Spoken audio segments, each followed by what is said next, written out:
Poems by Currer Bell, or Charlotte Brontë. This audiobook is an anthology of poems by Currer, Ellis, and Acton Bell, which were the pseudonyms used by the Brontë sisters, Charlotte, Emily, and Anne.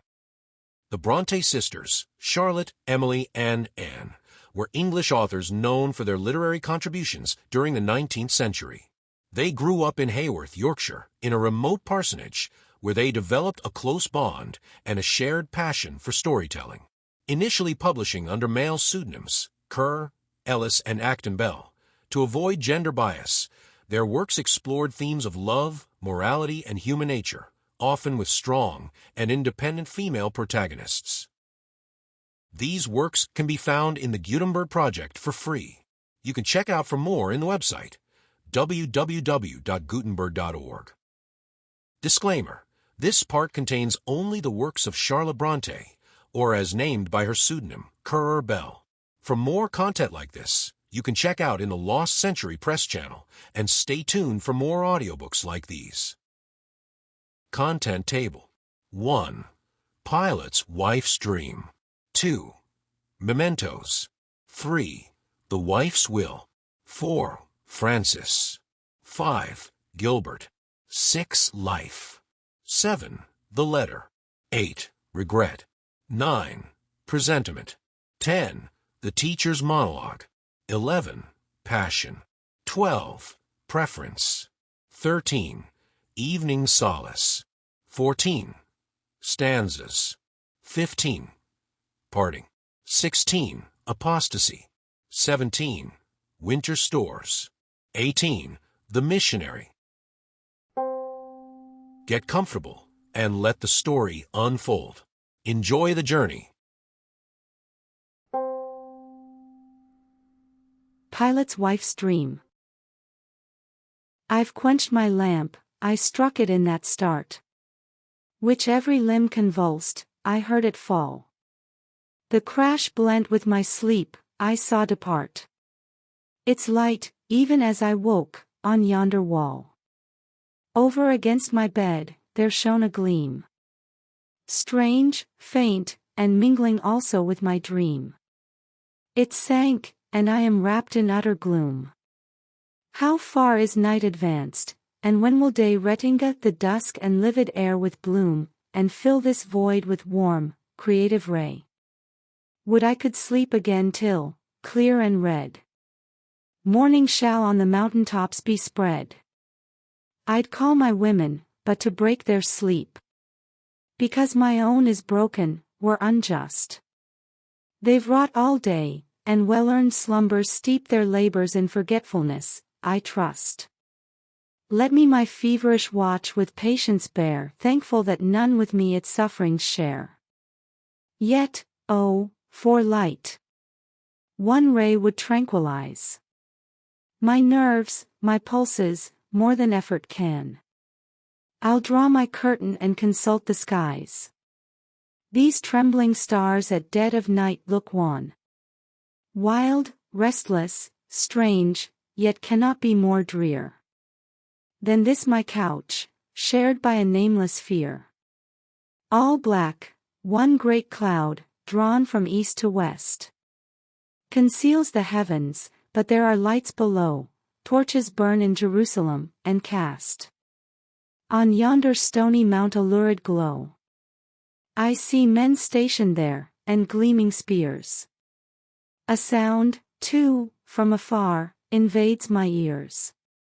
Dull, measured strokes of axe and hammer ring from street to street, not loud, but through the night, distinctly heard, and some strange spectral thing is now upreared, and, fixed against the light of the pale lamps, defined upon that sky. It stands up like a column, straight and high. I see it all, I know the dusky sign, a cross on Calvary, which Jews uprear, while Romans watch, and when the dawn shall shine, Pilate, to judge the victim, will appear. Past sentence yield him up to crucify, and on that cross the spotless Christ must die. Dreams, then, are true, for thus my vision ran. Surely some oracle has been with me. The gods have chosen me to reveal their plan, to warn an unjust judge of destiny. I, slumbering, heard and saw, awake I know, Christ's coming death, and Pilate's life of woe. I do not weep for Pilate, who could prove regret for him whose cold and crushing sway no prayer can soften, no appeal can move, who tramples hearts as others trample clay, yet with a faltering, an uncertain tread, that might stir up reprisal in the dead, forced to sit by his side and see his deeds, forced to behold that visage, hour by hour, in whose gaunt lines the abhorrent gazer reads a triple lust of gold, and blood, and power. A soul whom motives fierce, yet abject, urge Rome's servile slave, and Judah's tyrant scourge. How can I love, or mourn, or pity him? I, who so long my fettered hands have wrung. I, who for grief have wept my eyesight dim. Because, while life for me was bright and young, he robbed my youth, he quenched my life's fair ray. He crushed my mind, and did my freedom slay. And at this hour, although I be his wife, he has no more of tenderness from me than any other wretch of guilty life. Less, for I know his household privacy. I see him as he is, without a screen. And, by the gods, my soul abhors his mien. Has he not sought my presence, died in blood? Innocent, righteous blood, shed shamelessly. And have I not his red salute withstood? I, when, as erst, he plunged all Galilee in dark bereavement, in affliction sore, mingling their very offerings with their gore. Then came he, in his eyes a serpent smile, upon his lips some false, endearing word, and through the streets of Salem clanged the while his slaughtering, hacking, sacrilegious sword. And I, to see a man cause men such woe, trembled with ire, I did not fear to show. And now, the envious Jewish priests have brought Jesus, whom they in mockery call their king, to have, by this grim power, their vengeance wrought. By this mean reptile, innocence to sting. Oh! Could I but the purposed doom avert, and shield the blameless head from cruel hurt. Accessible is Pilate's heart to fear. Omens will shake his soul, like autumn leaf. Could he this night's appalling vision hear? This just man's bonds were loosed, his life were safe. Unless that bitter priesthood should prevail, and make even terror to their malice quail.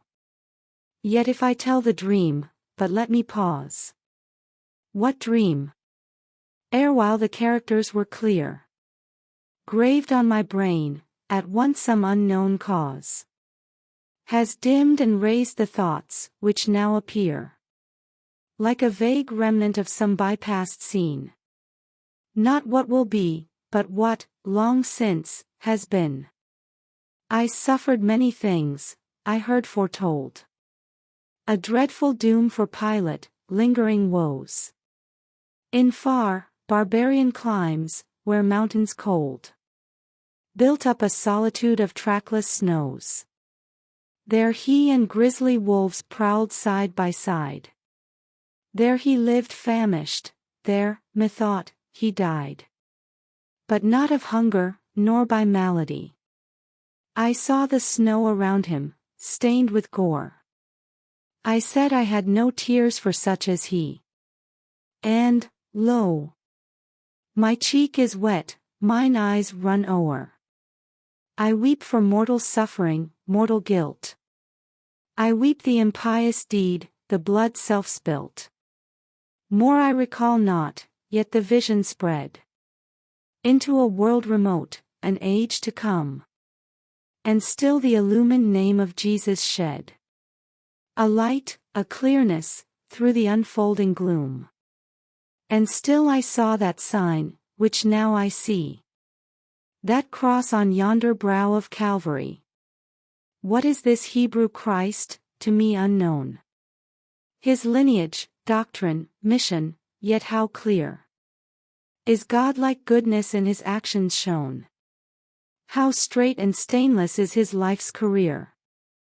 The ray of deity that rests on him in my eyes makes Olympian glory dim. The world advances, Greek or Roman rite. Suffices not the inquiring mind to stay. The searching soul demands a purer light to guide it on its upward, onward way. Ashamed of sculptured gods, religion turns to where the unseen Jehovah's altar burns. Our faith is rotten, all our rites defiled, our temples sullied, and, methinks, this man, with his new ordinance, so wise and mild, is come, even as he says, the chaff to fan, and sever from the wheat, but will his faith survive the terrors of tomorrow's death? I feel a firmer trust, a higher hope rise in my soul, it dawns with dawning day. Lo! On the temple's roof, on Moriah's slope, appears at length that clear and crimson ray, which I so wished for when shut in by night. Oh, opening skies, I hail, I bless poor light. Part, clouds and shadows. Glorious sun appear. Part, mental gloom. Come insight from on high. Dusk dawn in heaven still strives with daylight clear. The longing soul doth still uncertain sigh. Oh! To behold the truth, that sun divine. How doth my bosom pant, my spirit pine. This day, time travails with a mighty birth. This day, truth stoops from heaven and visits earth. Ere night descends I shall more surely know what guide to follow, in what path to go. I wait in hope, I wait in solemn fear. The oracle of God, the sole, true God, to hear. Mementos. Arranging long-locked drawers and shelves of cabinets, shut up for years, what a strange task we've set ourselves. How still the lonely room appears. How strange this mass of ancient treasures. Mementos of past pains and pleasures. These volumes, clasped with costly stone, with print all faded, gilding gone. These fans of leaves from Indian trees. These crimson shells, from Indian seas. These tiny portraits, set in rings, once, doubtless, deemed such precious things. Keepsakes bestowed by love on faith, and worn till the receiver's death. Now stored with cameos, china, shells, in this old closet's dusty cells. I scarcely think, for 10 long years, a hand has touched these relics old. And, coating each, slow-formed, appears the growth of green and antique mold. All in this house is mossing over. All is unused, and dim, and damp. Nor light, nor warmth, the rooms discover, bereft for years of fire and lamp. The sun, sometimes in summer, enters the casements, with reviving ray. But the long rains of many winters moulder the very walls away. And outside all is ivy, clinging to chimney, lattice, gable gray. Scarcely one little red rose springing through the green moss can force its way. Unscared, the daw and starling nestle, where the tall turret rises high, and winds alone come near to rustle the thick leaves where their cradles lie. I sometimes think, when late at even, I climb the stair reluctantly. Some shape that should be well in heaven, or ill elsewhere, will pass by me. I fear to see the very faces, familiar 30 years ago, even in the old accustomed places, which look so cold and gloomy now. I've come, to close the window, hither, at twilight, when the sun was down, and fear my very soul would wither, lest something should be dimly shown, too much the buried form resembling, of her who once was mistress here, lest doubtful shade, or moonbeam trembling, might take her aspect, once so dear. Hers was this chamber, in her time. It seemed to me a pleasant room, for then no cloud of grief or crime had cursed it with a settled gloom. I had not seen death's image laid, in shroud and sheet, on yonder bed. Before she married, she was blessed. Blessed in her youth, blessed in her worth. Her mind was calm, its sunny rest shone in her eyes more clear than mirth.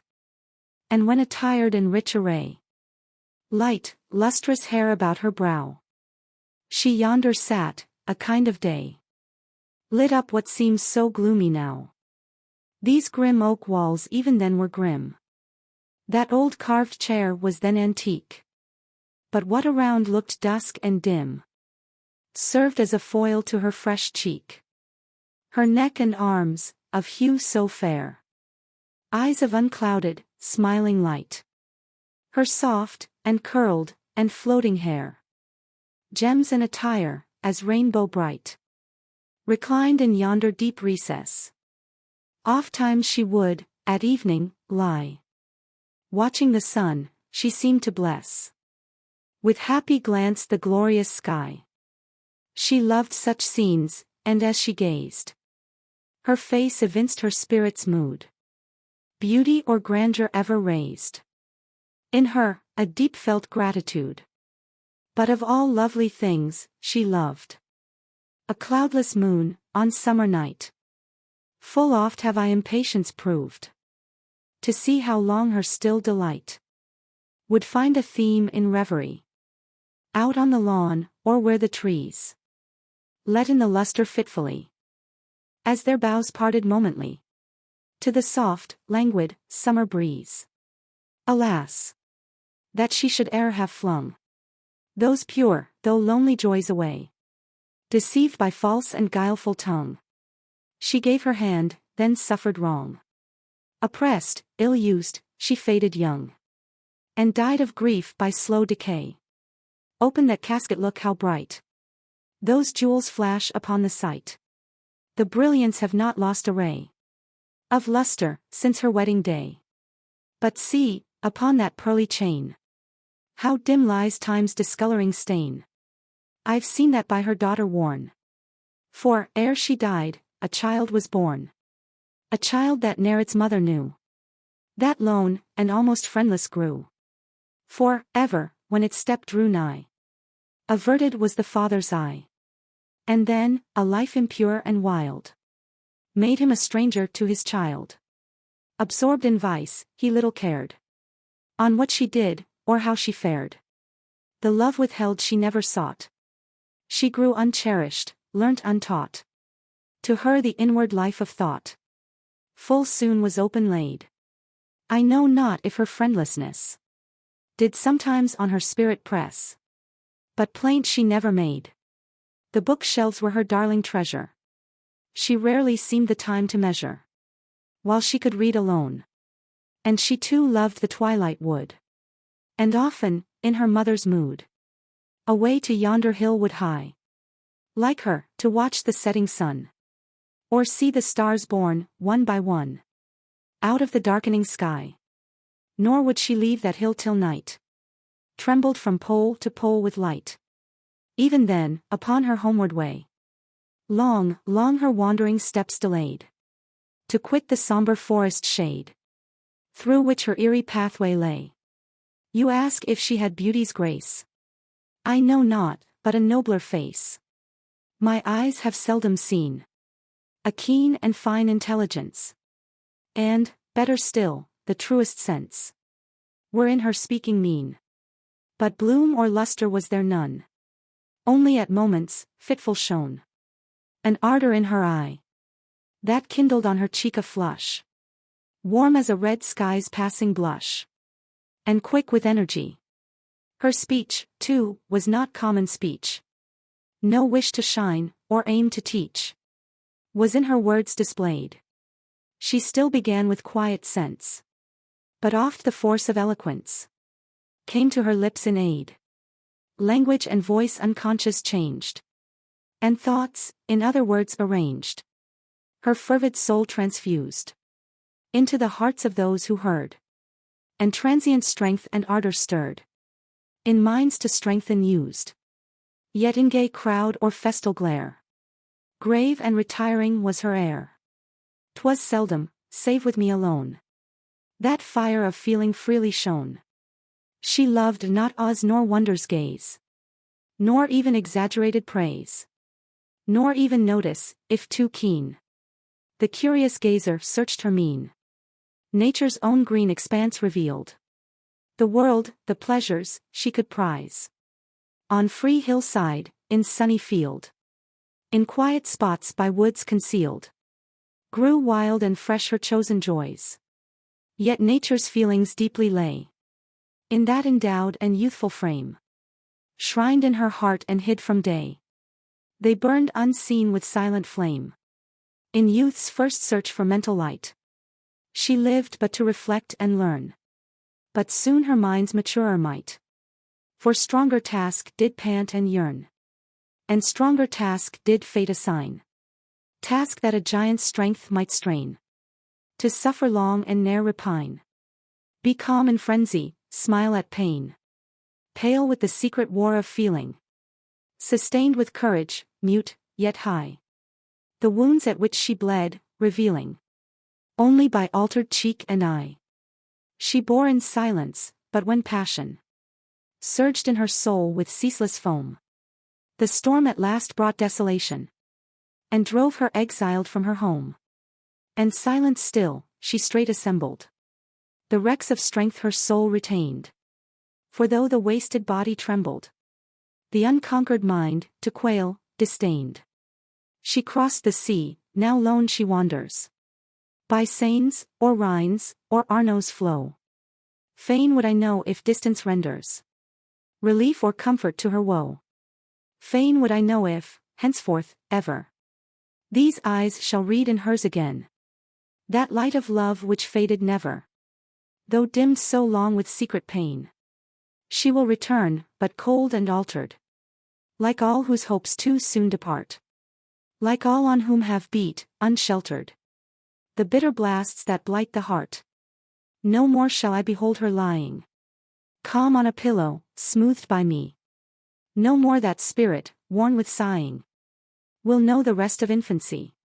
If still the paths of lore she follow, 'twill be with tired and goaded will. She'll only toil, the aching hollow, the joyless blank of life to fill. And oh, full oft, quite spent and weary, her hand will pause, her head decline. That labor seems so hard and dreary, on which no ray of hope may shine. Thus the pale blight of time and sorrow will shade with gray her soft, dark hair. Then comes the day that knows no morrow, and death succeeds to long despair. So speaks experience, sage and hoary. I see it plainly, know it well, like one who, having read a story, each incident therein can tell. Touch not that ring, 'twas his, the sire of that forsaken child, and not his relics can inspire, save memories, sin defiled. I, who sat by his wife's deathbed, I, who his daughter loved, could almost curse the guilty dead, for woes the guiltless proved. And heaven did curse, they found him laid, when crime for wrath was rife, cold, with the suicidal blade clutched in his desperate gripe. 'Twas near that long deserted hut, which in the wood decays. Death's axe, self-wielded, struck his root, and lopped his desperate days. You know the spot, where 3 black trees lift up their branches fell, and moaning, ceaseless as the seas, still seem, in every passing breeze, the deed of blood to tell. They named him mad, and laid his bones where holier ashes lie. Yet doubt not that his spirit groans in hell's eternity. But, lo! Night, closing o'er the earth, infects our thoughts with gloom. Come, let us strive to rally mirth, where glows a clear and tranquil hearth, in some more cheerful room. The wife's will. Sit still, a word, a breath may break, as light airs stir a sleeping lake. The glassy calm that soothes my woes, the sweet, the deep, the full repose. Oh, leave me not, forever be thus, more than life itself to me. Yes, close beside thee let me kneel. Give me thy hand, that I may feel the friend so true, so tried, so dear. My heart's own chosen, indeed is near. And check me not, this hour divine belongs to me, is fully mine. 'Tis thy own hearth thou sit'st beside, after long absence, wandering wide. 'Tis thy own wife reads in thine eyes a promise clear of stormless skies. For faith and true love light the rays which shine responsive to her gaze. Aye, well that single tear may fall, 10,000 might mine eyes recall, which from their lids ran blinding fast, in hours of grief, yet scarcely past. Well mayst thou speak of love to me, for, oh, most truly, I love thee. Yet smile, for we are happy now. Whence, then, that sadness on thy brow? What say'st thou? We muse once again. Ere long, be severed by the main. I knew not this, I deemed no more. Thy step would err from Britain's shore. Duty commands. 'Tis true, 'tis just. Thy slightest word I wholly trust. Nor by request, nor faintest sigh, would I to turn thy purpose try. But, William, hear my solemn vow. Hear and confirm, with thee I go. Distance and suffering, didst thou say? Danger by night, and toil by day. Oh, idle words and vain are these. Hear me. I cross with thee the seas. Such risk as thou must meet and dare, I, thy true wife, will duly share. Passive, at home, I will not pine. Thy toils, thy perils shall be mine. Grant this, and be hereafter paid by a warm heart's devoted aid. 'Tis granted, with that yielding kiss entered my soul unmingled bliss. Thanks, William, thanks. Thy love has joy, pure, undefiled with base alloy. 'Tis not a passion, false and blind. Inspires, enchains, absorbs my mind. Worthy, I feel, art thou to be loved with my perfect energy. This evening now shall sweetly flow, lit by our clear fire's happy glow. And parting's peace embittering fear is warned our hearts to come not near. For fate admits my soul's decree, in bliss or bale, to go with thee. The wood. But 2 miles more, and then we rest. Well, there is still an hour of day, and long the brightness of the west will light us on our devious way. Sit then, awhile, here in this wood. So total is the solitude, we safely may delay. These massive roots afford a seat, which seems for weary travelers made. There rest. The air is soft and sweet in this sequestered forest glade, and there are scents of flowers around. The evening dew draws from the ground. How soothingly they spread. Yes, I was tired, but not at heart. No, that beats full of sweet content.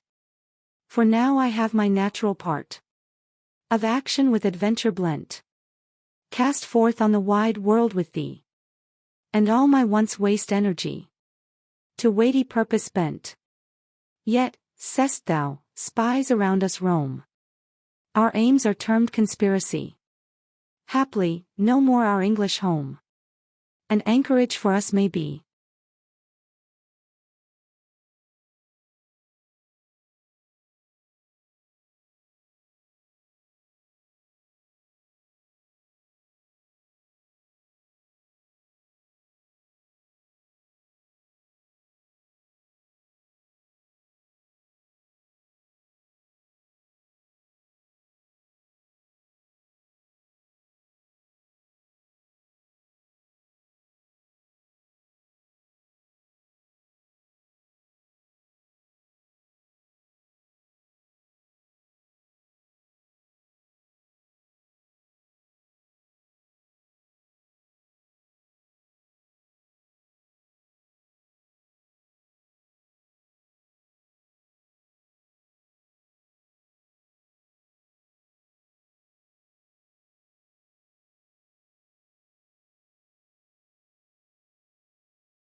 That there is risk our mutual blood may redden in some lonely wood.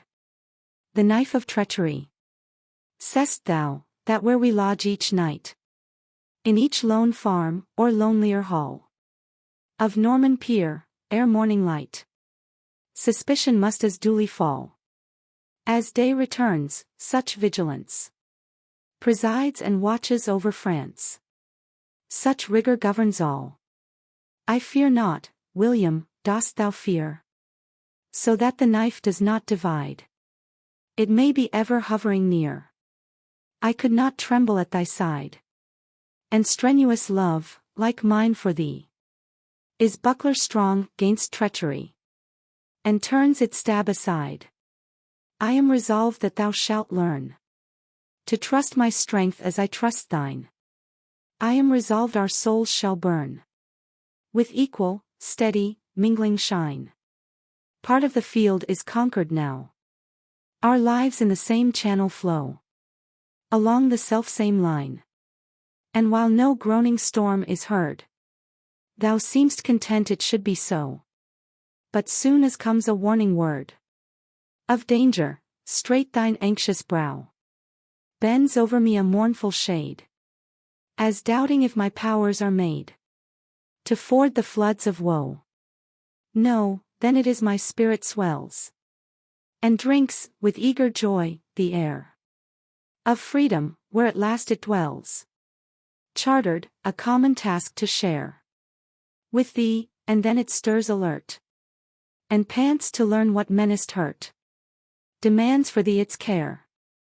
Remember, I have crossed the deep, and stood with thee on deck, to gaze on waves that rose in threatening heap, while stagnant lay a heavy haze, dimly confusing sea with sky, and baffling, even, the pilot's eye, intent to thread the maze of rocks, on Britannia's dangerous coast, and find a way to steer our band to the one point obscure, which lost flung us, as victims, on the strand. All, elsewhere, gleamed the Gallic sword, and not a wherry could be moored along the guarded land. I feared not then, I fear not now. The interest of each stirring scene wakes a new sense, a welcome glow in every nerve and bounding vein, alike on turbid Channel sea, or in still wood of Normandy. I feel as born again. The rain descended that wild morn, when, anchoring in the cove at last, our band, all weary and forlorn, ashore, like wave-worn sailors, cast, sought for a sheltering roof in vain, and scarce could scanty food obtain to break their morning fast. Thou didst thy crust with me divide. Thou didst thy cloak around me fold. And, sitting silent by thy side, I ate the bread in peace untold. Given kindly from thy hand, 'twas sweet. as costly fare or princely treat. On royal plate of gold.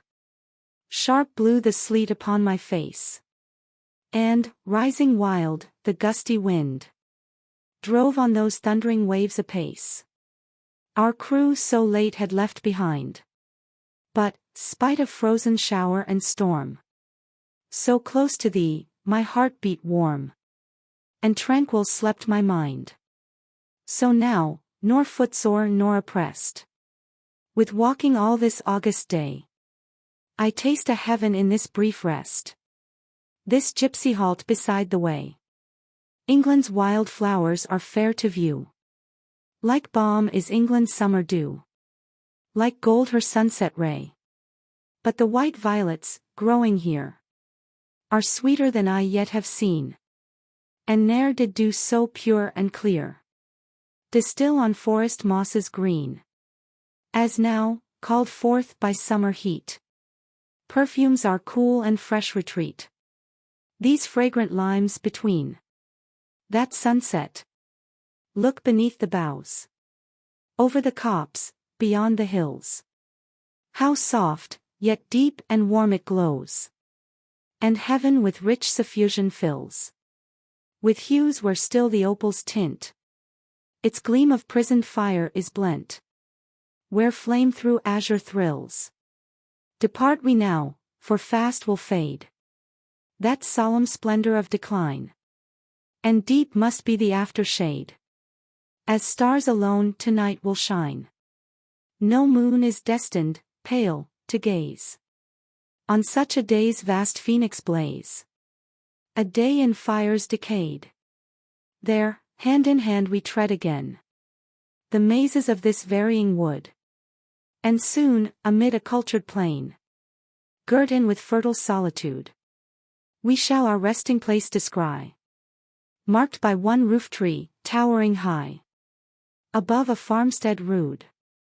Refreshed, ere long, with rustic fare, we'll seek a couch of dreamless ease. Courage will guard thy heart from fear, and love give mind divinest peace. Tomorrow brings more dangerous toil, and through its conflict and turmoil, we'll pass, as God shall please. The preceding composition refers, doubtless, to the scenes acted in France during the last year of the consulate. Francis. She will not sleep, for fear of dreams. But, rising, quits her restless bed, and walks where some beclouded beams of moonlight through the hall are shed.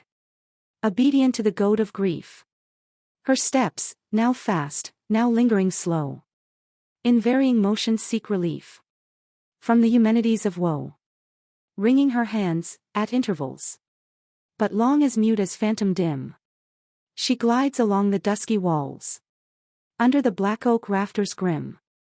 The close air of the grated tower stifles a heart that scarce can beat. And, though so late and lone the hour, forth pass her wandering, faltering feet.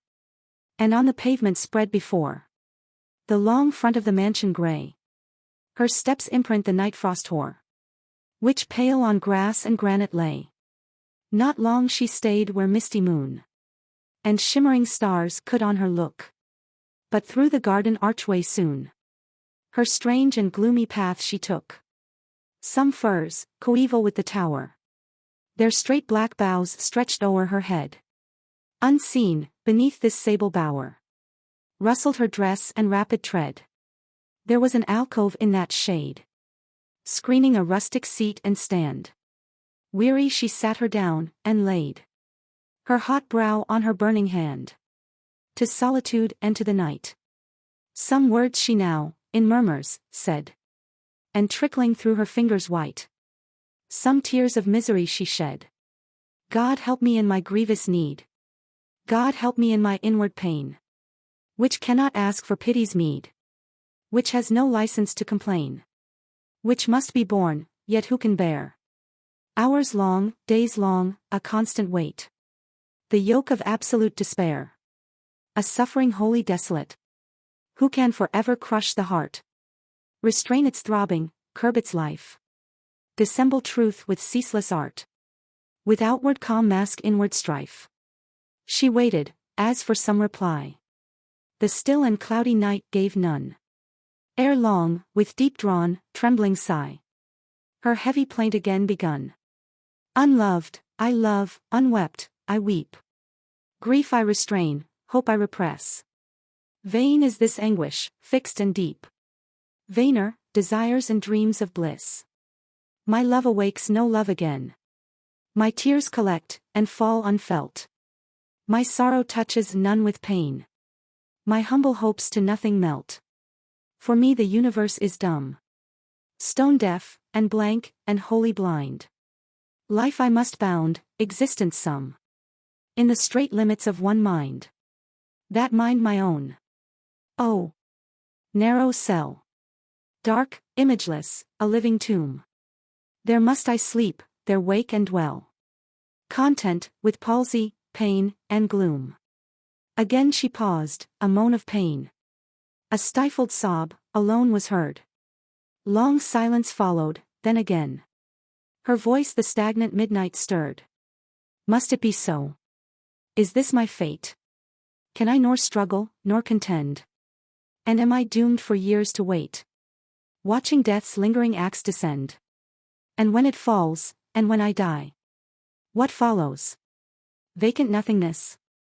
The blank of lost identity. Erasure both of pain and bliss. I've heard of heaven, I would believe. For if this earth indeed be all, who longest lives may deepest grieve. Most blessed, whom sorrows soonest call. Oh! Leaving disappointment here, will man find hope on yonder coast? Hope, which on earth shines never clear, and oft in clouds is wholly lost. Will he hope's source of light behold? Fruition spring, where doubts expire, and drink, in waves of living gold. Contentment, full, for long desire. Will he find bliss, which here he dreamed? Rest, which was weariness on earth. Knowledge, which, if o'er life it beamed, served but to prove it void of worth. Will he find love without lust's leaven? Love fearless, tearless, perfect, pure.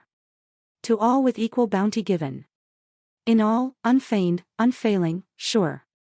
Will he, from penal sufferings free, released from shroud and wormy clod, all calm and glorious, rise and see creation's sire, existence God. Then, glancing back on time's brief woes, will he behold them, fading, fly, swept from eternity's repose, like sullying cloud from pure blue sky? If so, endure, my weary frame. And when thy anguish strikes too deep, and when all troubled burns life's flame, think of the quiet, final sleep. Think of the glorious waking hour, which will not dawn on grief and tears, but on a ransomed spirit's power, certain, and free from mortal fears. Seek now thy couch, and lie till morn. Then from thy chamber, calm, descend, with mind nor tossed, nor anguish torn, but tranquil, fixed, to wait the end. And when thy opening eyes shall see mementos, on the chamber wall, of one who has forgotten thee, shed not the tear of acrid gall. The tear which, welling from the heart, burns where its drop corrosive falls, and makes each nerve, in torture, start at feelings it too well recalls. When the sweet hope of being loved, through Eden's sunshine on life's way, when every sense and feeling proved expectancy of brightest day, when the hand trembled to receive a thrilling clasp, which seemed so near, and the heart ventured to believe another heart esteemed it dear. When words, half love, all tenderness, were hourly heard, as hourly spoken. When the long, sunny days of bliss, only by moonlight nights were broken. Till, drop by drop, the cup of joy, filled full, with purple light was glowing. And faith, which watched it, sparkling high, still never dreamt the overflowing. It fell not with a sudden crashing. It poured not out like open sluice, No, sparkling still, and redly flashing. Drained, drop by drop, the generous juice. I saw it sink, and strove to taste it. My eager lips approached the brim. The movement only seemed to waste it. It sank to dregs, all harsh and dim.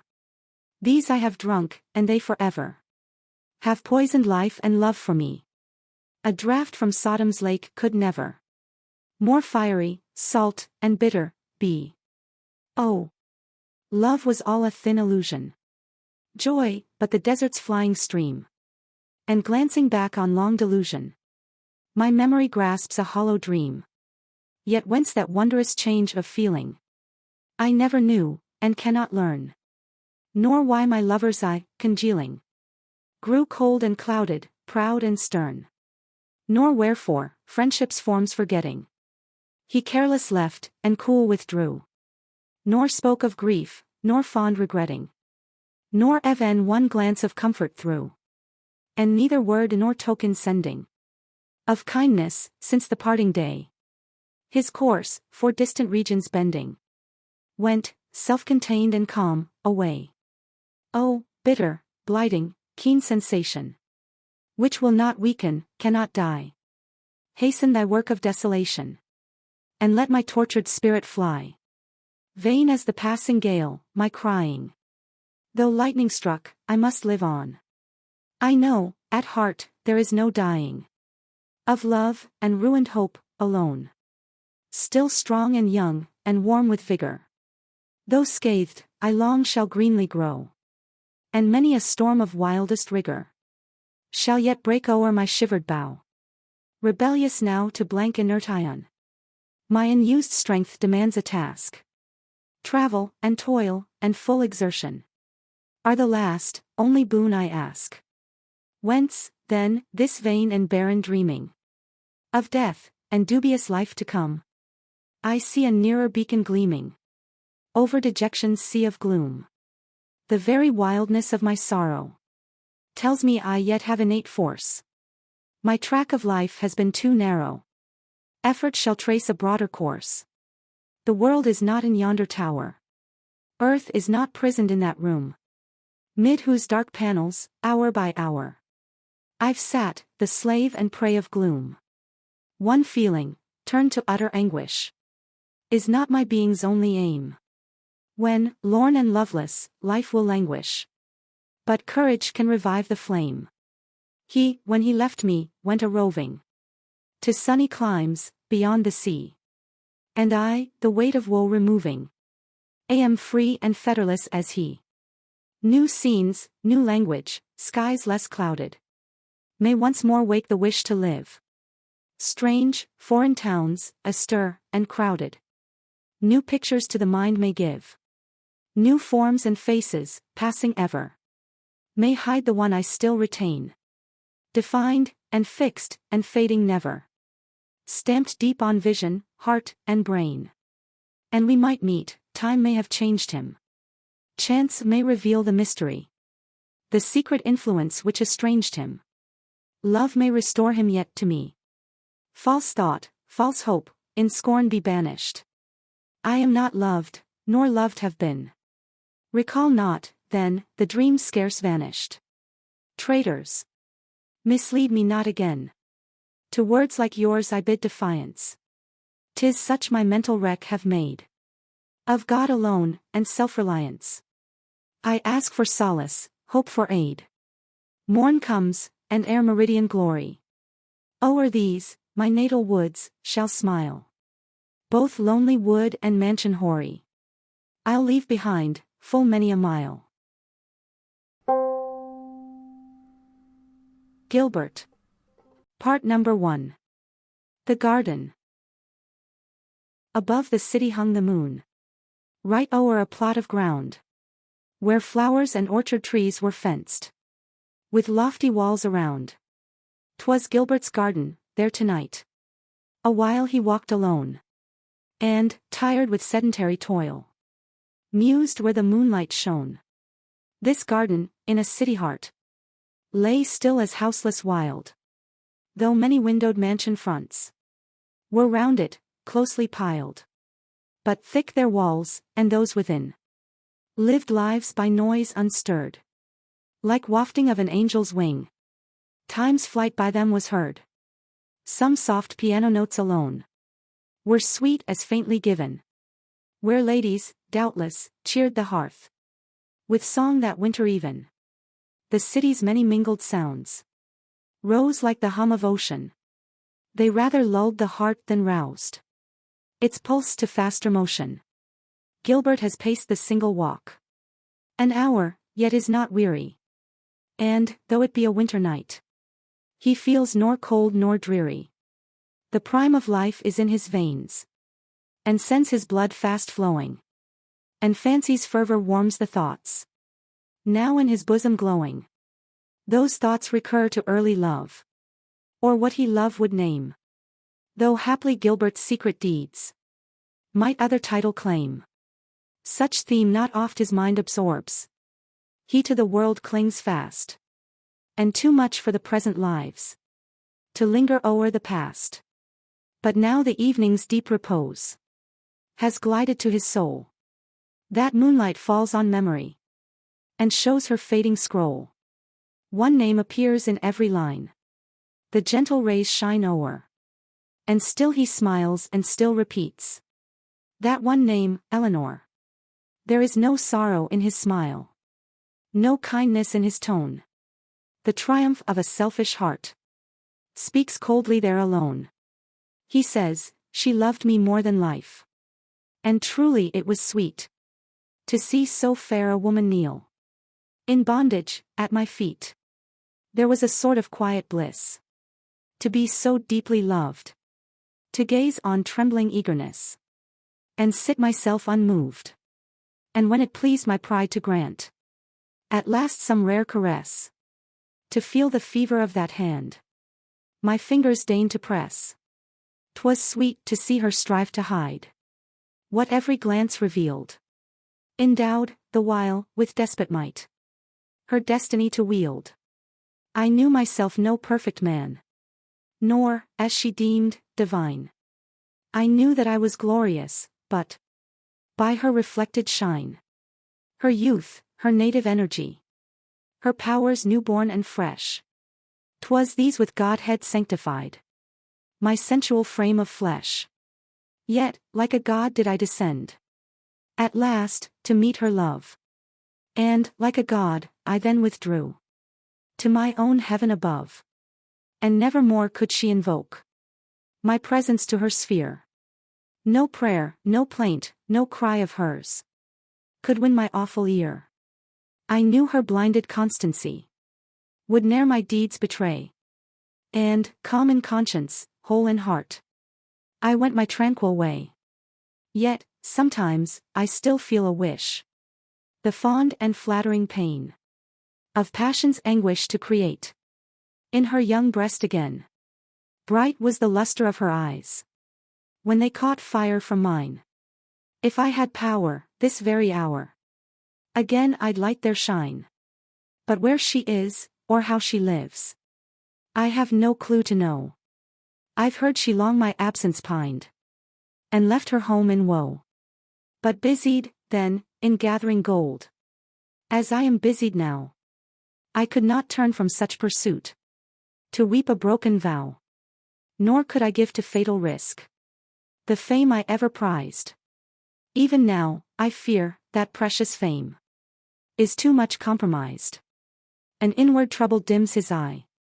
Some riddle he would solve, some method to unloose a knot his anxious thoughts revolve. He, pensive, leans against a tree, a leafy evergreen. The boughs, the moonlight, intercept and hide him like a screen. He starts, the tree shakes with his tremor. Yet nothing near him passed. He hurries up the garden alley in strangely sudden haste. With shaking hand, he lifts the latchet, steps o'er the threshold stone. The heavy door slips from his fingers. It shuts, and he is gone. What touched, transfixed, appalled, his soul? A nervous thought, no more. 'Twill sink like stone in placid pool, and calm close smoothly o'er. Part number 2. The parlor. Warm is the parlor atmosphere. Serene the lamp's soft light. The vivid embers, red and clear, proclaim a frosty night. Books, varied, on the table lie. 3 children o'er them bend, and all, with curious, eager eye, the turning leaf attend. Picture and tale alternately, their simple hearts' delight, and interest deep, and tempered glee, illume their aspects bright. The parents, from their fireside place, behold that pleasant scene, and joy is on the mother's face, pride in the father's mien. As Gilbert sees his blooming wife, beholds his children fair, no thought has he of transient strife, or past, though piercing fear. The voice of happy infancy lisps sweetly in his ear. His wife, with pleased and peaceful eye, sits, kindly smiling, near. The fire glows on her silken dress, and shows its ample grace, and warmly tints each hazel tress, curled soft around her face. The beauty that in youth he wooed is beauty still, unfaded. The brow of ever placid mood no churlish grief has shaded. Prosperity, in Gilbert's home, abides the guest of years. There want or discord never come, and seldom toil or tears. The carpets bear the peaceful print of comfort's velvet tread, and golden gleams, from plenty sent, in every nook are shed. The very silken spaniel seems of quiet ease to tell, as near its mistress' feet it dreams, sunk in a cushion's swell, and smiles seem native to the eyes of those sweet children, 3. They have but looked on tranquil skies, and know not misery. Alas, that misery should come in such an hour as this. Why could she not so calm a home a little longer miss? But she is now within the door. Her steps advancing glide. Her sullen shade has crossed the floor. She stands at Gilbert's side. She lays her hand upon his heart. It bounds with agony. His fireside chair shakes with the start that shook the garden tree. His wife towards the children looks. She does not mark his mien. The children, bending o'er their books, his terror have not seen. In his own home, by his own hearth, he sits in solitude, and circled round with light and mirth. Cold horror chills his blood. His mind would hold with desperate clutch the scene that round him lies. No, changed, as by some wizard's touch, the present prospect flies. A tumult vague, a viewless strife, his futile struggles crush. Twixt him and his an unknown life, and unknown feelings rush. He sees, but scarce can language paint, the tissue fancy weaves. For words oft give but echo faint of thoughts the mind conceives. Noise, tumult strange, and darkness dim efface both light and quiet. No shape is in those shadows grim, no voice in that wild riot. Sustained and strong, a wondrous blast above and round him blows. A greenish gloom, dense overcast, each moment denser grows. He nothing knows, nor clearly sees. Resistance checks his breath. The high, impetuous, ceaseless breeze blows on him cold as death. And still the undulating gloom mocks sight with formless motion. Was such sensation Jonah's doom? Gulfed in the depths of ocean, streaking the air, the nameless vision, fast driven, deep sounding, flows. Oh! Whence its source, and what its mission? How will its terrors close? Long sweeping, rushing, vast and void, the universe it swallows. And still the dark, devouring tide, a typhoon tempest follows. More slow it rolls, its furious race sinks to its solemn gliding. The stunning roar, the wind's wild chase, to stillness are subsiding. And, slowly borne along, a form, the shapeless chaos varies, poised in the eddy to the storm. Before the eye it tarries. A woman drowned, sunk in the deep. On a long wave reclining. The circling waters crystal sweep. Like glass, her shape enshrining. Her pale dead face, to Gilbert turned. Seems as in sleep reposing. A feeble light, now first discerned. The features well disclosing. No effort from the haunted air. The ghastly scene could banish. That hovering wave, arrested there. Rolled, throbbed, but did not vanish. If Gilbert upward turned his gaze, he saw the ocean shadow. If he looked down, the endless seas lay green as summer meadow.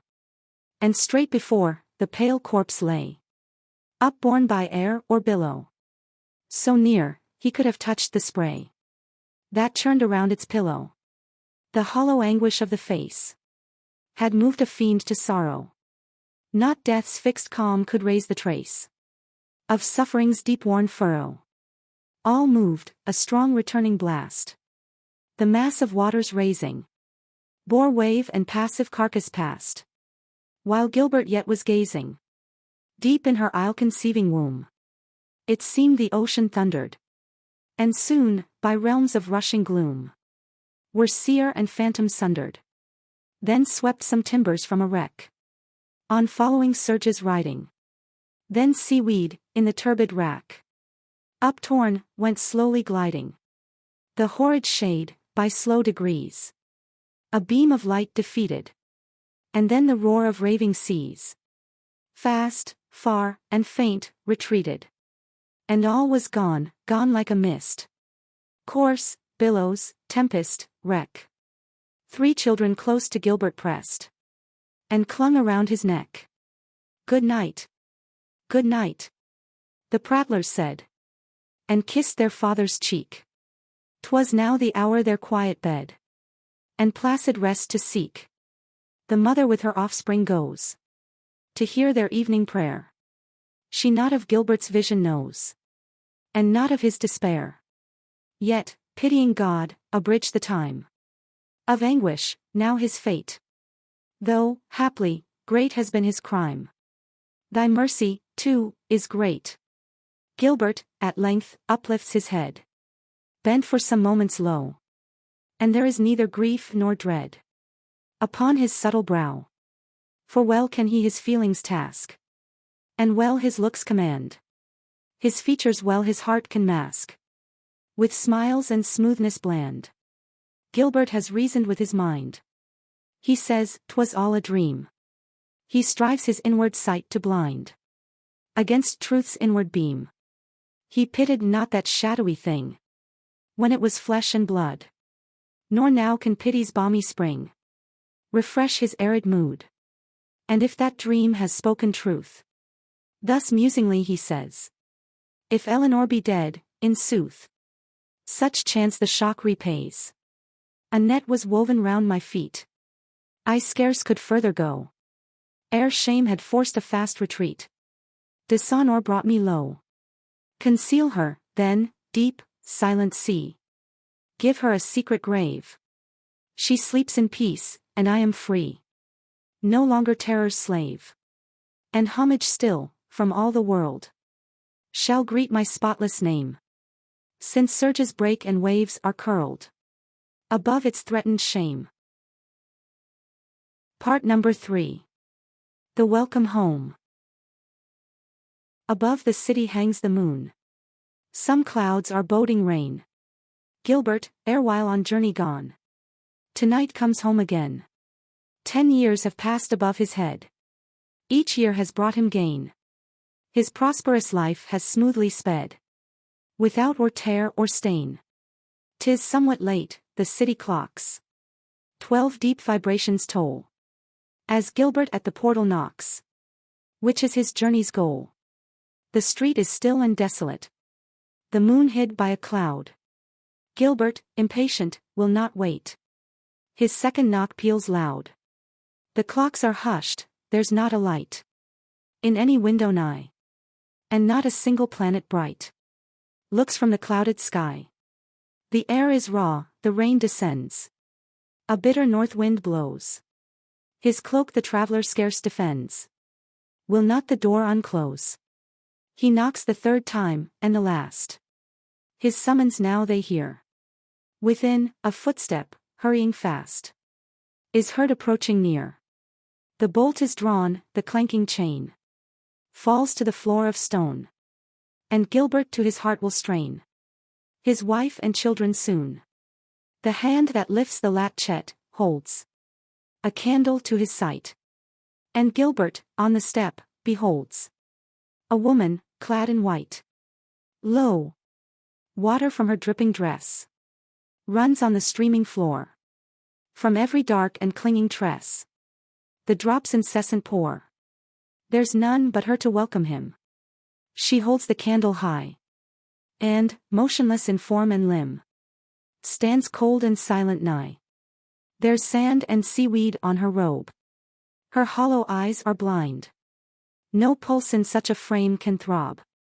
No life is there defined. Gilbert turned ashy white, but still his lips vouchsafed no cry. He spurred his strength and master will to pass the figure by. But, moving slow, it faced him straight. It would not flinch nor quail.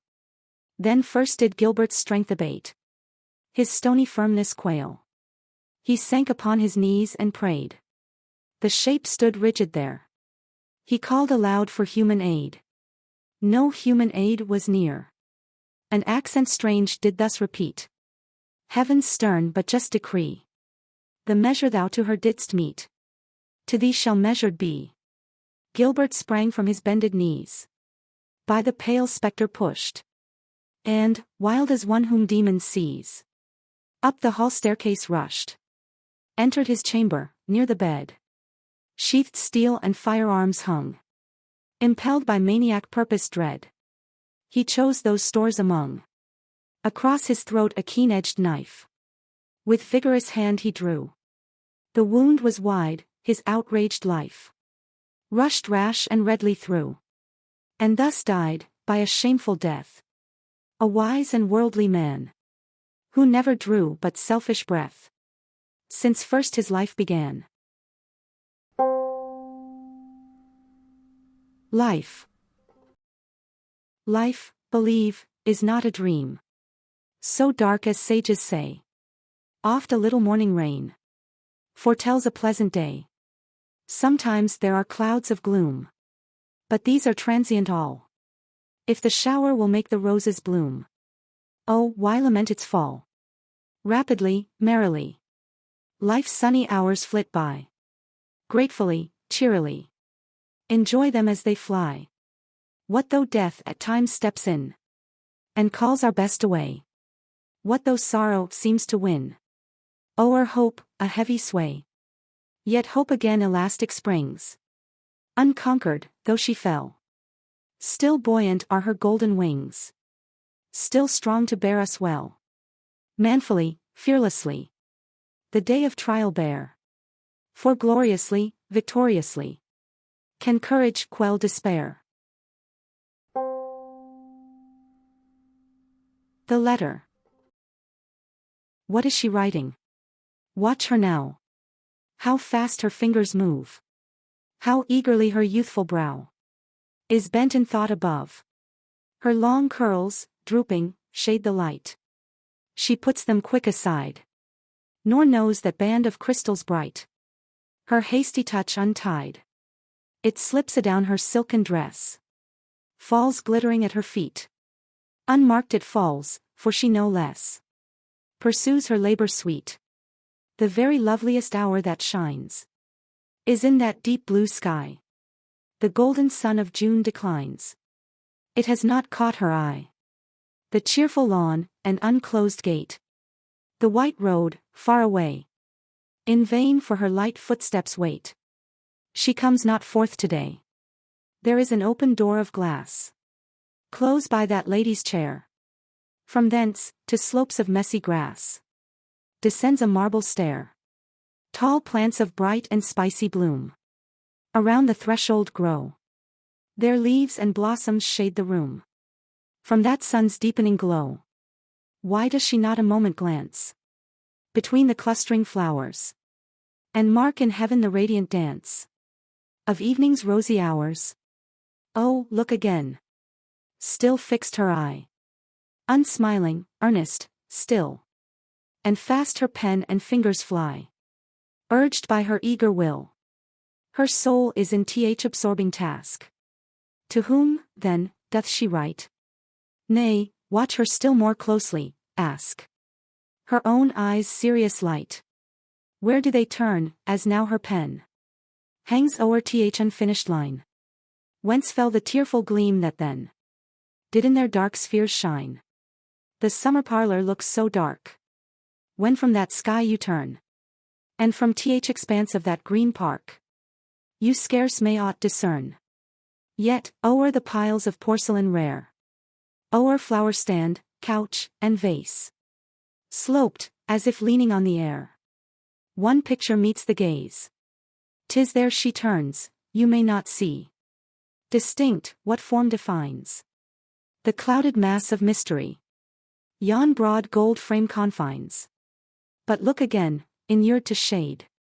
Your eyes now faintly trace a stalwart form, a massive head, a firm, determined face, black Spanish locks, a sunburnt cheek, a brow high, broad, and white, where every furrow seems to speak of mind and moral might. Is that her God? I cannot tell. Her eye a moment met impending picture, then it fell, darkened and dimmed and wet. A moment more, her task is done, and sealed the letter lies. And now, towards the setting sun, she turns her tearful eyes. Those tears flow over, wonder not.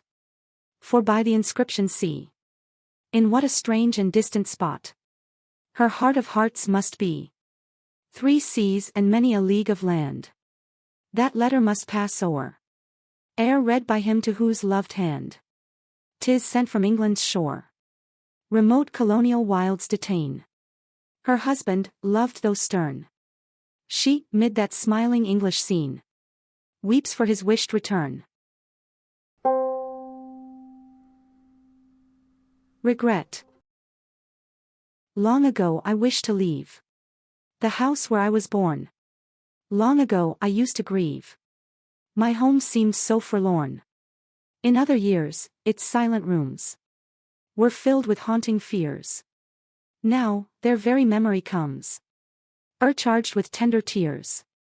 Life and marriage I have known, things once deemed so bright, now, how utterly is flown every ray of light. Mid the unknown sea of life, I know blessed I'll have found. At last, through all its wild wave strife, my bark is homeward bound. Farewell, dark and rolling deep. Farewell, foreign shore. Open, in unclouded sweep, thou glorious realm before. Yet, though I had safely passed that weary, vexed main, one loved voice, through surge and blast, could call me back again.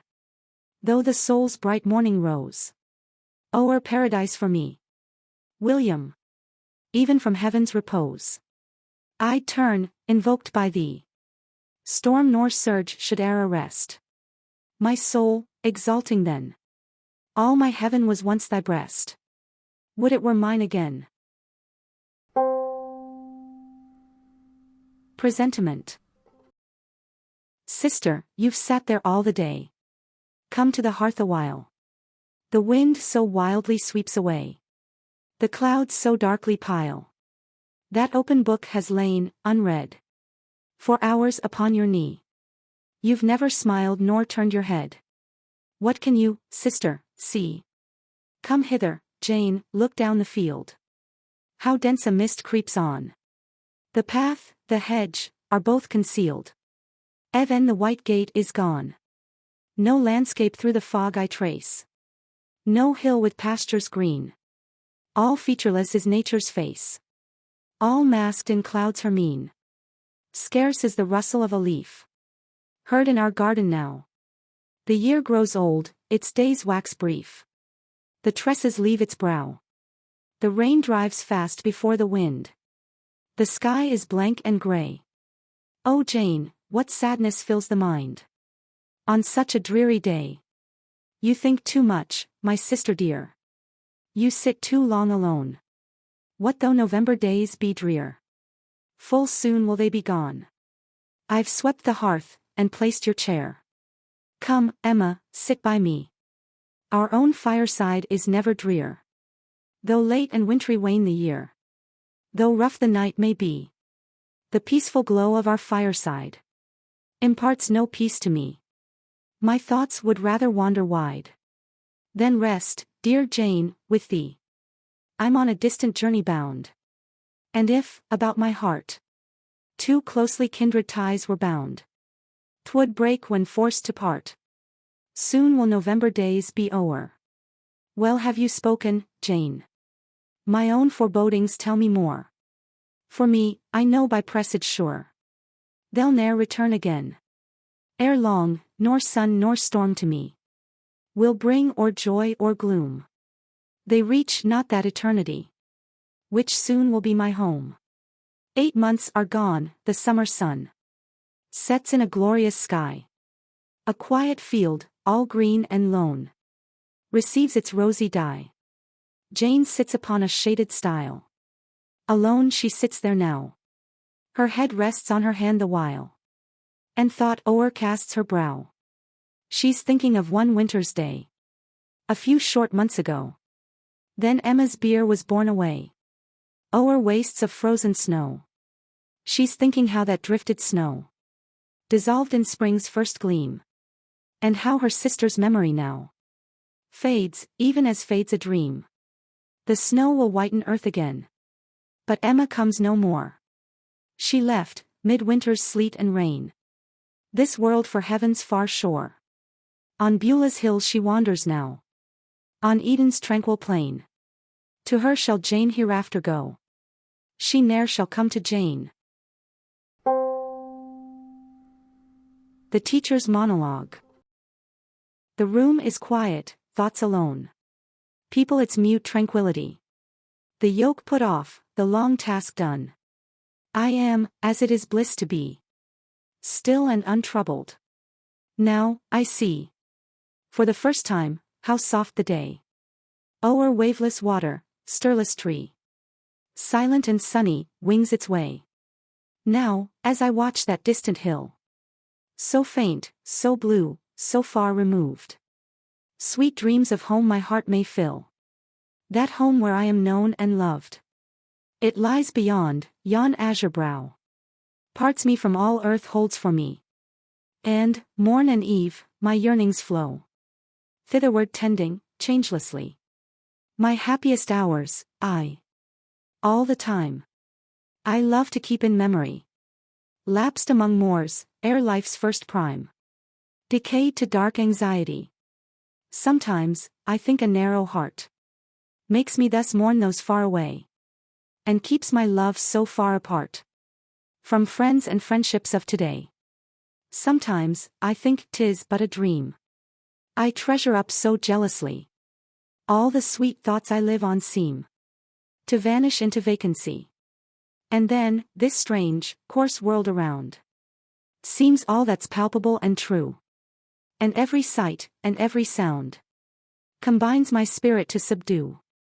To aching grief, so void and lone, is life and earth, so worse than vain.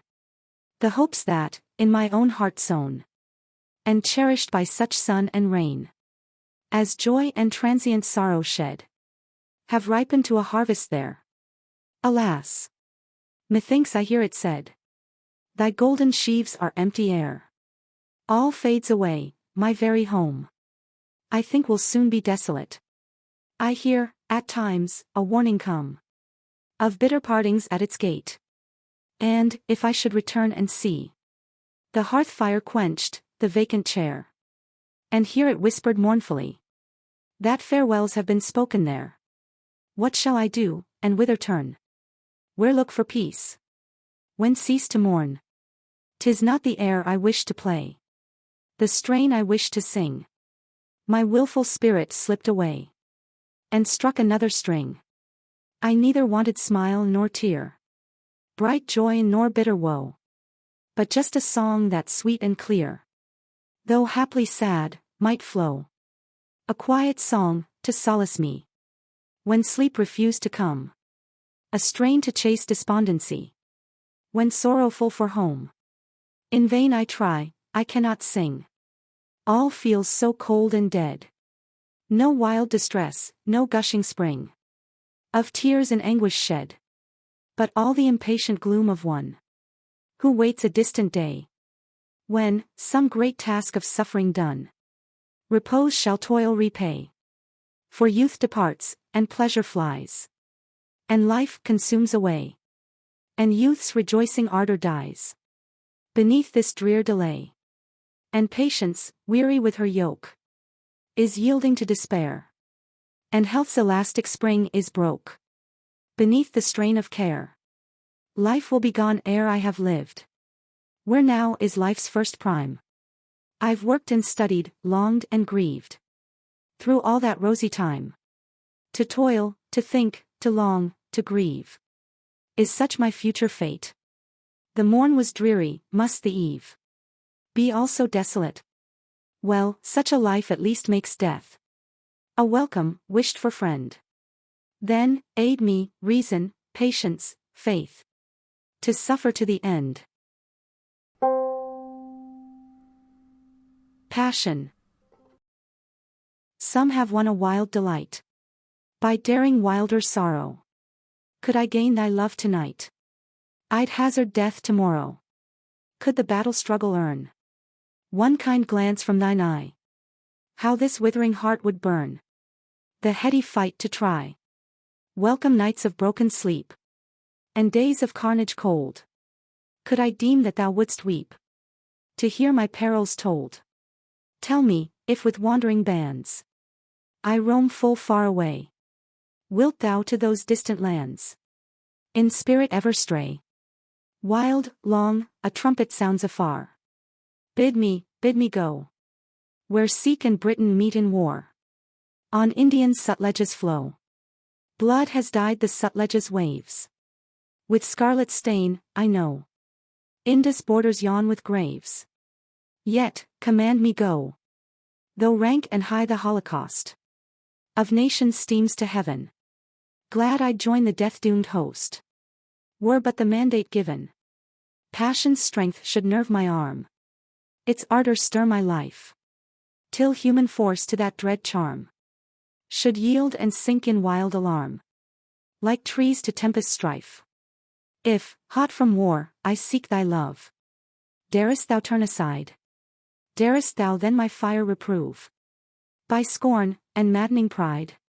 No, my will shall yet control thy will, so high and free, and love shall tame that haughty soul. Yes, tenderest love for me, I'll read my triumph in thine eyes. Behold, and prove the change. Then leave, perchance, my noble prize once more in arms to range. I'd die when all the foam is up, the bright wine sparkling high, nor wait till in the exhausted cup life's dull dregs only lie. Then love thus crowned with sweet reward, hope blessed with fullness large, I'd mount the saddle, draw the sword, and perish in the charge. Preference. Not in scorn do I reprove thee, not in pride thy vows I waive, but, believe, I could not love thee, wert thou prince, and I a slave. These, then, are thy notes of passion, this, thy tenderness for me, judged, even, by thine own confession. Thou art steeped in perfidy. Having vanquished, thou wouldst leave me. Thus I read thee long ago. Therefore, dared I not deceive thee, even with friendship's gentle show. Therefore, with impassive coldness, have I ever met thy gaze. Though, full oft, with daring boldness, thou thine eyes to mine didst raise. Why that smile? Thou now art deeming this my coldness all untrue, but a mask of frozen seeming, hiding secret fires from view. Touch my hand, thou self-deceiver. Nay, be calm, for I am so. Does it burn? Does my lip quiver? Has mine eye a troubled glow?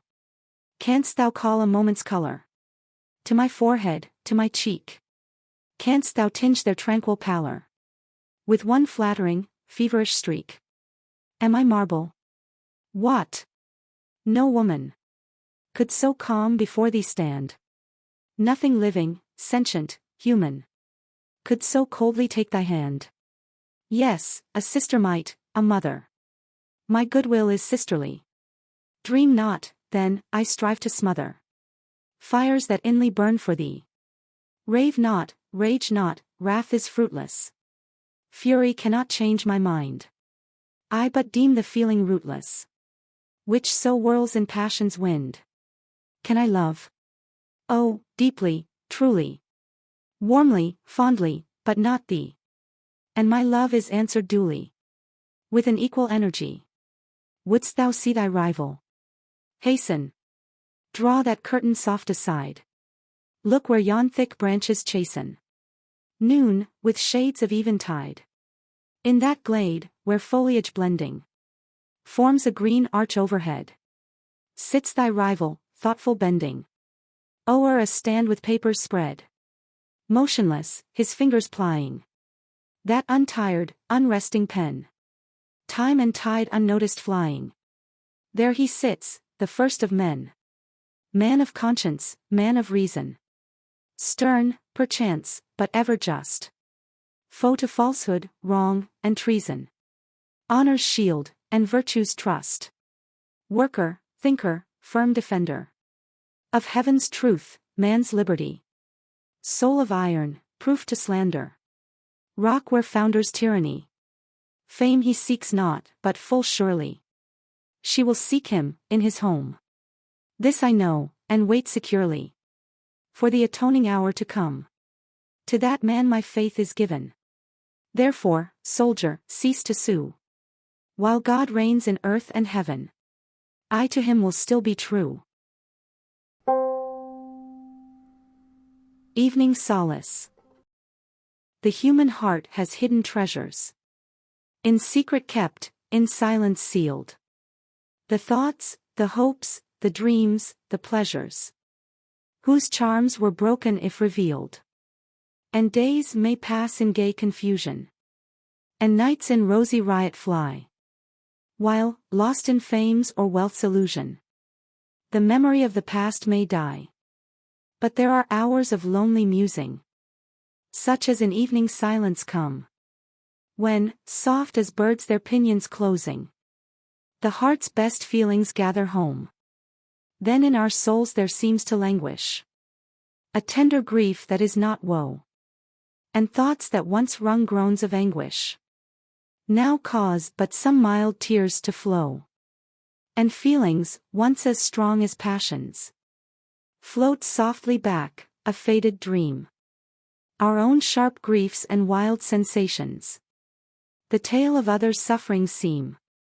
Oh, when the heart is freshly bleeding, how longs it for that time to be, when, through the mist of years receding, its woes but live in reverie, and it can dwell on moonlight glimmer, on evening shade and loneliness, and, while the sky grows dim and dimmer, feel no untold and strange distress, only a deeper impulse given by lonely hour and darkened room, to solemn thoughts that soar to heaven, seeking a life and world to come. Stanzas. If thou be in a lonely place, if 1 hour's calm be thine, as evening bends her placid face o'er this sweet day's decline, if all the earth and all the heaven now look serene to thee, as o'er them shuts the summer even, one moment, think of me. Pause, in the lane, returning home. 'Tis dusk, it will be still. Pause near the elm, a sacred gloom its breezeless boughs will fill. Look at that soft and golden light, high in the unclouded sky. Watch the last bird's belated flight, as it flits silent by. Hark! For a sound upon the wind. A step, a voice, a sigh. If all be still, then yield thy mind, unchecked, to memory. If thy love were like mine, how blessed that twilight hour would seem, when, back from the regretted past, returned our early dream. If thy love were like mine, how wild thy longings, even to pain, for sunset soft, and moonlight mild, to bring that hour again. But oft, when in thine arms I lay, I've seen thy dark eyes shine, and deeply felt their changeful ray spoke other love than mine. My love is almost anguish now, it beats so strong and true. 'Twere rapture, could I deem that thou such anguish ever knew. I have been but thy transient flower, thou wert my God divine, till checked by death's congealing power. This heart must throb for thine.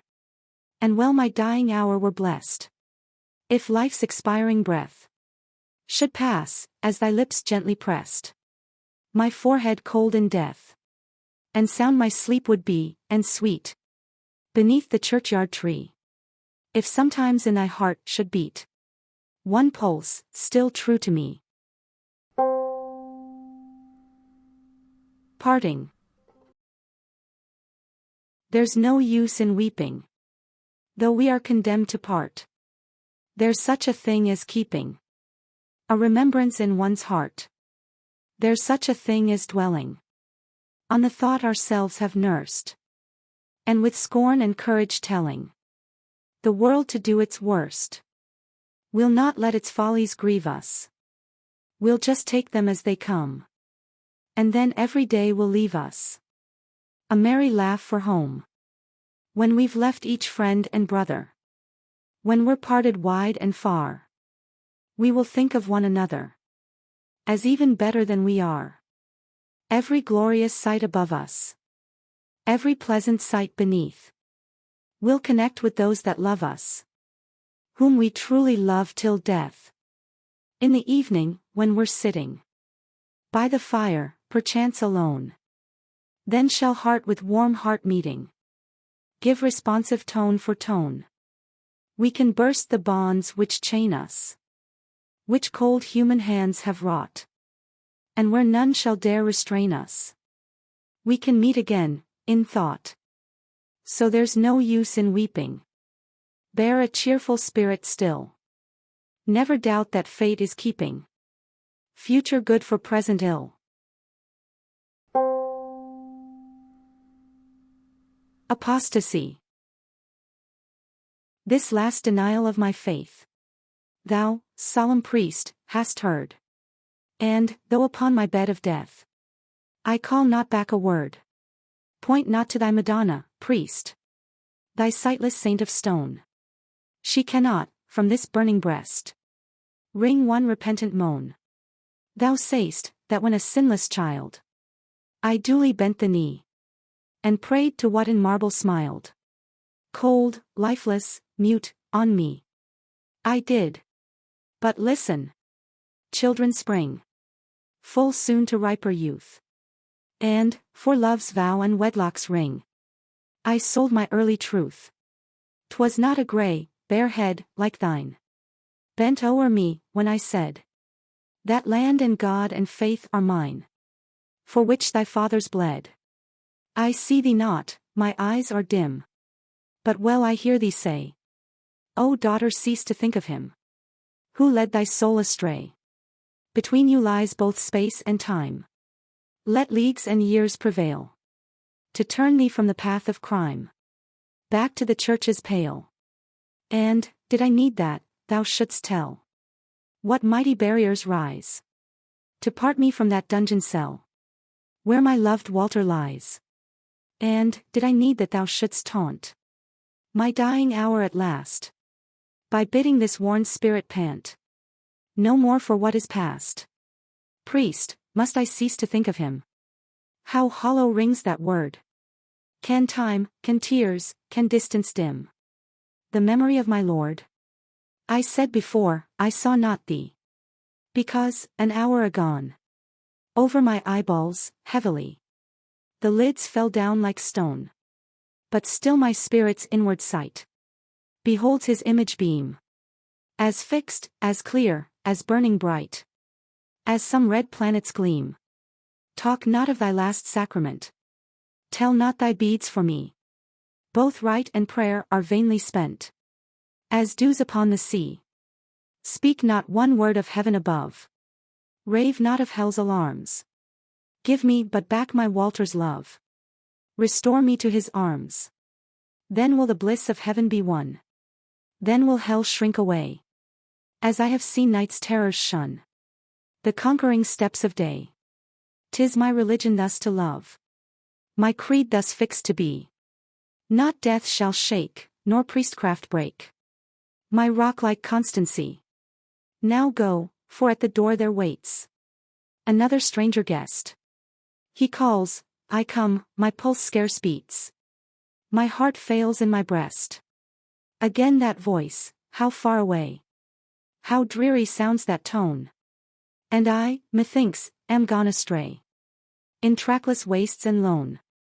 I fain would rest a little while. Where can I find a stay?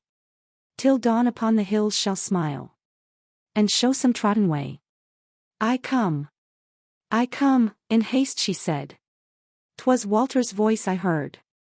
Then up she sprang, but fell back, dead. His name her latest word. Winter stores. We take from life one little share, and say that this shall be a space, redeemed from toil and care, from tears and sadness free. And, haply, death unstrings his bow, and sorrow stands apart. And, for a little while, we know the sunshine of the heart. Existence seems a summer eve, warm, soft, and full of peace. Our free, unfettered feelings give the soul its full release. A moment, then, it takes the power to call up thoughts that throw around that charmed and hallowed hour, this life's divinest glow. But time, though viewlessly it flies, and slowly, will not stay. Alike, through clear and clouded skies, it cleaves its silent way. Alike the bitter cup of grief, alike the draught of bliss, its progress leaves but moment brief for baffled lips to kiss. The sparkling draught is dried away, the hour of rest is gone, and urgent voices, round us, say, Ho, lingerer, hasten on. And has the soul, then, only gained from this brief time of ease a moment's rest, when overstrained? One hurried glimpse of peace? No, while the sun shone kindly o'er us, and flowers bloomed round our feet, while many a bud of joy before us unclosed its petals sweet, an unseen work within was plying, like honey-seeking bee, from flower to flower, unwearied, flying, labored one faculty, thoughtful for winter's future sorrow, its gloom and scarcity, prescient today, of want tomorrow, toiled quiet memory. 'Tis she that from each transient pleasure extracts a lasting good. 'Tis she that finds, in summer, treasure to serve for winter's food. And when youth's summer day is vanished, and age brings winter's stress, her stores, with hoarded sweets replenished, life's evening hours will bless. The missionary. Plough, vessel, plough the British main. Seek the free ocean's wider plain. Leave English scenes and English skies. Unbind, dissever English ties. Bear me to climes remote and strange, where altered life, fast following change, hot action, never ceasing toil, shall stir, turn, dig, the spirit's soil. Fresh roots shall plant, fresh seed shall sow, till a new garden there shall grow, cleared of the weeds that fill it now. Mere human love, mere selfish yearning, which, cherished, would arrest me yet. I grasp the plough, there's no returning. Let me, then, struggle to forget.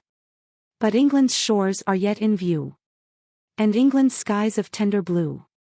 are arched above her guardian sea. I cannot yet remembrance flee. I must again, then, firmly face that task of anguish, to retrace. Wedded to home, I home forsake. Fearful of change, I changes make. Too fond of ease, I plunge in toil. Lover of calm, I seek turmoil. Nature and hostile destiny stir in my heart a conflict wild. And long and fierce the war will be, ere duty both has reconciled. What other tie yet holds me fast to the divorced, abandoned past? Smoldering, on my heart's altar lies the fire of some great sacrifice, not yet half quenched. The sacred steel, but lately struck my carnal will. My lifelong hope, first joy and last. What I loved well, and clung to fast. What I wished wildly to retain. What I renounced with soul-felt pain. What, when I saw it, axe struck, perish. Left me no joy on earth to cherish. A man bereft, yet sternly now I do confirm that Jephthah vow. Shall I retract, or fear, or flee? Did Christ, when rose the fatal tree before him, on Mount Calvary? 'Twas a long fight, hard fought, but won. And what I did was justly done. Yet, Helen, from thy love I turned, when my heart most for thy heart burned. I dared thy tears, I dared thy scorn. Easier the death pang had been borne. Helen, thou mightst not go with me. I could not, dared not stay for thee. I heard, afar, in bonds complain the savage from beyond the main. And that wild sound rose o'er the cry, wrung out by passion's agony. And even when, with the bitterest tear I ever shed, mine eyes were dim. Still, with the spirit's vision clear, I saw hell's empire, vast and grim, spread on each Indian river's shore, each realm of Asia covering o'er. There, the weak, trampled by the strong, live but to suffer, hopeless die. Their pagan priests, whose creed is wrong, extortion, lust, and cruelty, crush our lost race, and brimming fill the bitter cup of human ill. And I, who have the healing creed, the faith benign of Mary's Son, shall I behold my brother's need, and, selfishly, to aid him shun? I, who upon my mother's knees, in childhood, read Christ's written word, received his legacy of peace, his holy rule of action heard.